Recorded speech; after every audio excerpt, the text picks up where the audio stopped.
Stephanie Milky here, aka KetoMOM, or often called mom, sis, Steffi, daughter, wife, aunt, and friend. Just like many of you, I carry a lot of titles. My favorite title is mom. I should probably say wife, which takes a lot of my time. But let's be honest, if you want to do something and do it well, you will make the time for it. Commitment is hard because we find ourselves overcommitted, but when you practice prioritizing, you will find out what is actually important and what you can let go. With the KetoMOM podcast, you will learn together how to manage our time, commit to the most important things in life, and I will equip you with the tools you need to feel qualified each step of the way. My name is Stephanie Milky, and welcome to the KetoMOM Secrets podcast.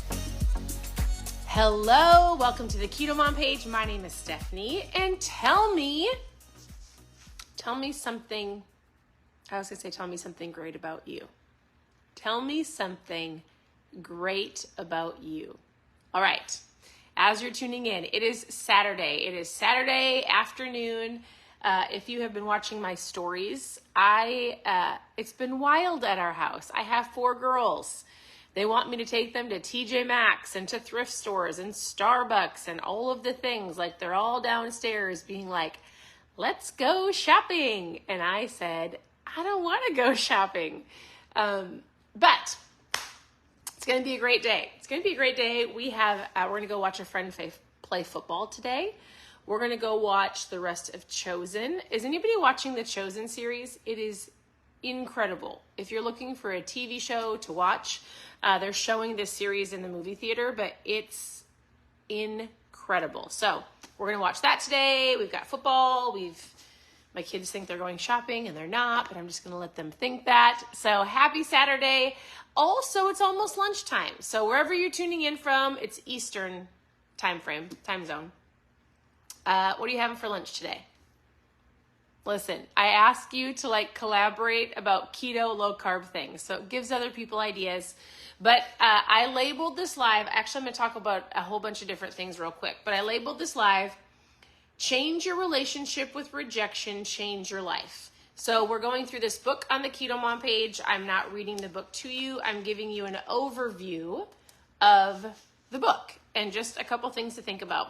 So let's see. To recap real quick, we've just gone through chapter 1. We've talked about self-worth versus self-confidence and how if you don't have self-worth, if you don't believe that you're worthy, if you don't believe, if I said, tell me something great about you, some of you might have thought, that's a weird question. Why would I tell you something great about me? I want you to start, you've got to have some self-worth. You've got to believe that you can, and I am worthy, and I'm worthy, I can. This book is going to help take you from the inside out to help you realize the greatness that you have inside of you. So if that question made you go, that's a weird question to ask, well, I want you to think about it. Tell me something great about you. Want me to tell you something great about me? I think I'm a great mom. I actually think I'm an incredible mom. But I'm going to tell you something. With me believing I'm a great mom, I'm very intentional with my girls and with our girls. And I'm intentional with conversations. I'm intentional with the things that I speak over them, to them. Some things sometimes obviously correct them. So intentionality with our kids is very important to me. And because of that, I can say I have a great relationship with our 4 preteen and teenage girls. And I love it. I love these years. So tell me something great about you. And if you don't know what to say, think about that today. Real quick, before we dive into, so I said yesterday, if you're following along on the lives, I said that we're going to give you very tactical, she's going to talk about rejection. And I said, she's going to give you some very tactical ways, on how to deal with rejection. But I actually am not even going to make it all. I'm just going to give you one thing to think about today. Saturdays for me are a day where people are, their kids are in sports, they're at games. My husband's at a football game watching. So we had a whole bunch of 8th grade boys over yesterday. He is a small group leader to 20 8th grade boys. So he's watching them play now. And the reason I say that is Saturdays are busy. Every day is busy. We all are busy. Whether you have kids or you don't have kids, you have a life, right? And we just feel the busyness of life. And I don't know if it'll ever go away. Do you ever say, like, it's just a busy season, but the season doesn't seem to leave? It's okay. It's about what you're doing in the busy season, right? So I say all of that because I'm going to just give you a thought for today. I'm actually not going to go all the way through chapter 2 because there's a lot. I'm not going to go through the process because I'm going to go through that on Monday when more people are going to be here to watch. You can watch the replay too. But here's a thought for you today. Are you ready? And I don't think I have seen one person share with me something great about you. So if you don't want to share anything great about you, tell me your favorite lunch, your favorite low-carb lunch. Tell me something. Tell me something. All right. Okay. What would you do in your life if you had absolutely zero fear of rejection or failure? If there were such thing as having a master's degree in rejection, what would you do in your life if you had zero fear of rejection or failure? You want me to tell you what I would do?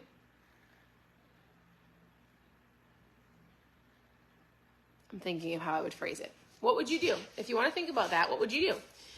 Okay, fear of rejection and fear of failure are two of the biggest reasons people hold back from taking a chance. They stay stuck. They never share their ideas. They talk themselves out of pursuing their dreams, and they never reveal who they truly are and who they truly and how they truly feel. Right? I think a lot of people live in that space. Oh, Judith, you're the sweetest. Hello. She's saying hello to me. Some of you need to say hi. Don't just pop on. Or maybe you're at your sporting events. Like, there's so many sporting events. The boys last night were like, we've got swimming, we've got soccer, we've got, what is he watching? Flag football. Like, it is a season of busy, but intentional busy. Make sure you're busy with the right things. Okay, one more thing I wanted to say to you today on this book, and then on Monday we'll dive into like tactical, how do you work through rejection and failure. But I love what she said. She says, everything in life simply carries the meaning we attach to it. We put meaning to everything that we do, right? Or things that people do to us, or circumstances or environments. Hello, Lori. Okay, everything in life simply carries the meaning we attach to it. That meaning creates the emotions we feel around it. And the emotions we feel then create our life experiences. When we change the meaning we assign to something and truly believe that meaning, if we truly believe it because we change it, everything shifts. Disappointment becomes divine trust. Self-loathing becomes gratitude. Rejection becomes resilience. Self-worth solidifies. So we're diving into this understanding of we have to change the meaning of things and how we feel about things. And the last thing I was going to say is when you change your relationship with rejection, we're going to learn how to change our relationship with rejection and failure. You change your entire life because you stop believing the lies that people have said to you. You stop wallowing in this victim mentality. You actually go after the things that you know you are great at, things that you know that you can achieve, things that are on your heart. Like, you go after these things of like, okay, if I don't care if people reject me, and if I really don't believe that I will fail, because the only way you fail is if you quit. If I can believe that, and I can put a different emotion behind when I do fail and when I do have rejection, when somebody tells me no, when somebody says I'm not enough, when somebody says, why in the world would you do that? Like, it's okay. So she's going to give you some really tactical advice of how to deal with rejection and failure, but I'm not going to go through that until Monday. I feel like people shut their phones off on the weekends, and I think that it's super valuable. If you have the book, you're going to go through it. If you don't have the book, I'm going to walk you through it. But I would encourage you to get the book and download or listen to the Audible. But I'm going to say this one more time. When you change your relationship with rejection and fear, you change your entire life. And I'm going to tell you, I have let fear run so much of my life. And I think I'm pretty good with rejection because I am in sales. Like, let's just be real. I share products. I love ketones. I talk about them. If somebody tells me no, it doesn't really faze me. But rejection in different areas of like friendships, or rejection in like with family, some of those things do affect me. And I have to put a different meaning behind maybe what feels like a rejection to you, if you put a different meaning behind it, she's going to talk about it. So I'm excited to go through it. I want to know, how is your Saturday? What questions do you have for me? How can I help you? So ask them below. You can reach out to me. I actually put a story up on my stories yesterday, and I got a whole bunch of questions about homeschooling and parenting and ketones and what do I do? And do I enjoy working from home? Like things that I would love to share more about. I'm going to share about them in my stories. If you've got questions about homeschooling, I'd love to walk you through homeschooling. I've been homeschooling, I want to say forever, but we've never put our kids into school. So Amelia's 16. So we have been homeschooling for a long time. I've learned a lot. I can share with you a lot. If you've got questions about parenting, specifically girls, I think I'm a great mom. If somebody tells me otherwise, I would say, well, then you don't know me, right? There's things that you will not waver in my beliefs, but there's some things that can waver my beliefs, which is why I'm going through this book and I want to go through it with you. If you tell me things like ketones don't work, I'm going to say, well, I'm so sorry they don't work for you, but they've been working for me for 9 years. So yes, they do work, and you can't waver my belief. If you reject me, the emotion that I tie to the rejection of somebody saying, I don't want that is, it's okay. I'm so sorry. I'm going to keep moving forward. It's not your time. And I always say this, a no isn't no. A no is just not right now, because people usually don't have the education. They don't understand their maybe finances, maybe a spouse says no. Like it's so easy to take rejection and failure or rejection or like people's viewpoints of you so personally. And I often say this to myself, people don't really know. They haven't collected the facts. They didn't ask enough questions. They're uneducated. They think they know what they're actually talking about. They might need a different perspective. And we can easily pass judgment so quickly online, right? When in reality, I think that if we all just take a step back, and if we truly want to learn more about something, like we're going to dig in, we're going to collect the facts, we're going to ask questions, we're going to see if it's a good fit. I'm going to be real honest with you right now. I am diving in and learning a lot about menopause. If you're a man on here, I apologize. Like, am I going through that right now? No. But am I Probably. So I thought to myself, maybe I should educate myself.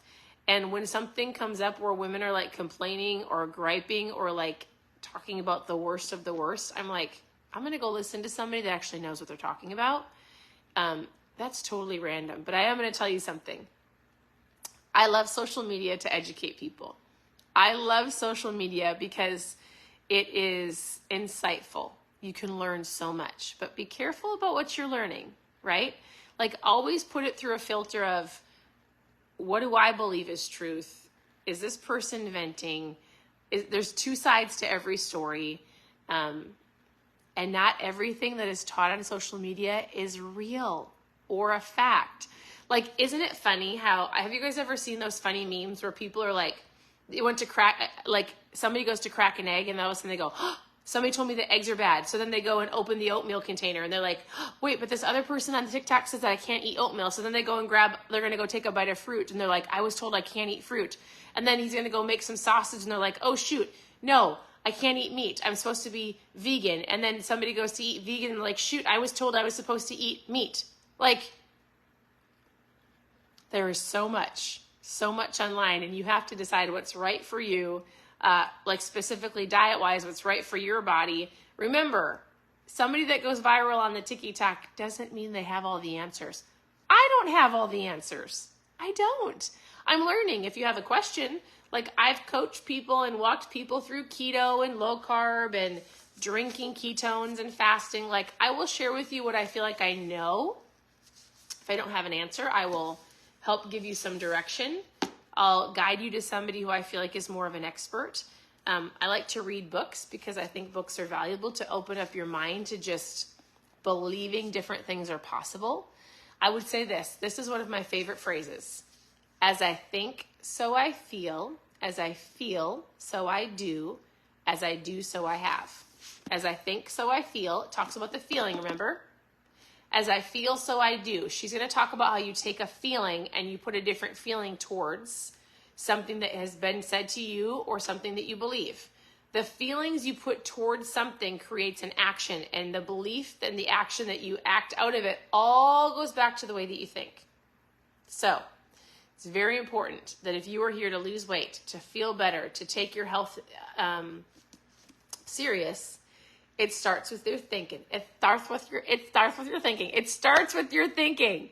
I wasn't making fun of anybody. Like, I got tongue-tied. It starts with your thinking. Your thinking is super powerful. It can launch you into greatness, into the future. It can keep you held back in the past and stuck and stagnant and complacent and then just existing. And that's no fun to be. So thank you for tuning in. We're going to go through this book. We'll continue to go through the book. You can follow along. You can grab the book. There's things I'm going to talk about in my stories today. I'm going to talk about ketones and why I drink them. I'm going to talk about homeschooling. I'm going to share a whole bunch of things that people have asked. So go follow along. Reach out with questions. You can always go to ketomomsecrets.com. And I hope you guys have a wonderful afternoon. We'll talk to you soon. Bye.